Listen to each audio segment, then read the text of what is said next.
Hello friends, नाव आहे Sheetal सोमने, business woman आहे आणि जगातील असा सुंदर व पवित्र व्यवसाय मी माझ्या फॅमिलीसोबत मोठा करते. बघा, आज मी तुम्हाला व्हिटॅमिन सीचा डेमो तुम्हाला या ठिकाणी दाखवणार आहे. तर व्हिटॅमिन सी आपल्या शरीरावर कसं काम करते ते आपण या ठिकाणी बघूया. तर बघा, या ठिकाणी मी ग्लासमध्ये पाणी घेते. पाणी काय घेतलं, जेव्हा आपण जन्माला येतो तेव्हा आपली बॉडी पाण्यासारखी शुद्ध असते. पण आज रोज आपण म्हणू शकतो का की आपली बॉडी पाण्यासारखी शुद्ध आहे? नाही. काय नाही म्हणू शकत. कारण आपण जे भाजीपाला आहे, जे फळं फ्रूट आहे, जे आपण खातो त्याच्यावरती भरभरून असं केमिकल वापरलेलं जातं. तर किती जरी आपण धुवून घेतलं ते केमिकल आपल्या पोटामध्ये जातं. तर बघा, या डेमोसाठी मी वापर करणार आहे बिटाडीनचा. बिटाडीन का की सगळ्यात जास्त केमिकल या बिटाडीनमध्ये असतात. तर आपण काय करू, या पाण्याला केमिकलाइज करून घेऊया.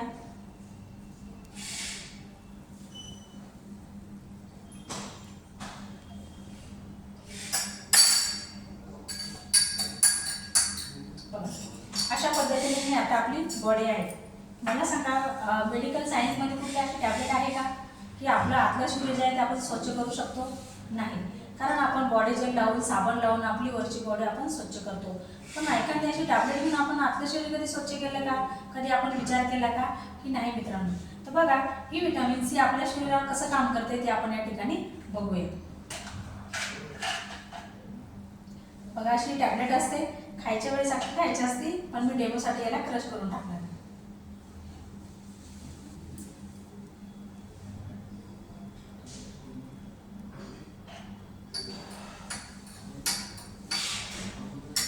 काय झालं, या गोळीने काय केलं, जे केमिकल होतं ते पूर्णपणे ऑब्झर्व करून घेतलं आणि अशाच पद्धतीने ते आपल्या शरीरावर सुद्धा काम करते.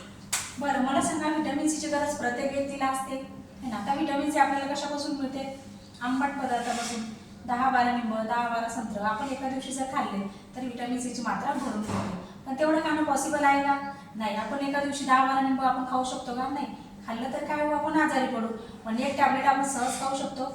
ही टॅबलेट ॲसोलेला चेरीपासून बनवलेली आहे आणि ह्या टॅबलेटमध्ये ॲसोलेला चेरीपासून म्हणजे 12 लिंबाचा अर्क इतका अर्क या टॅबलेटमध्ये आहे.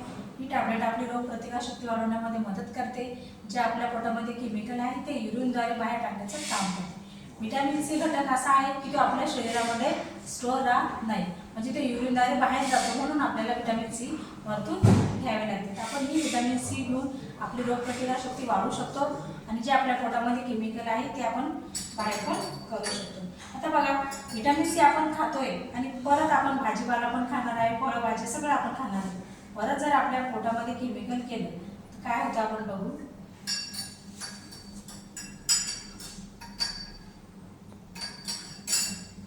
अशा पद्धतीने हा व्हिटॅमिन सीचा डेमो होता. So thank you.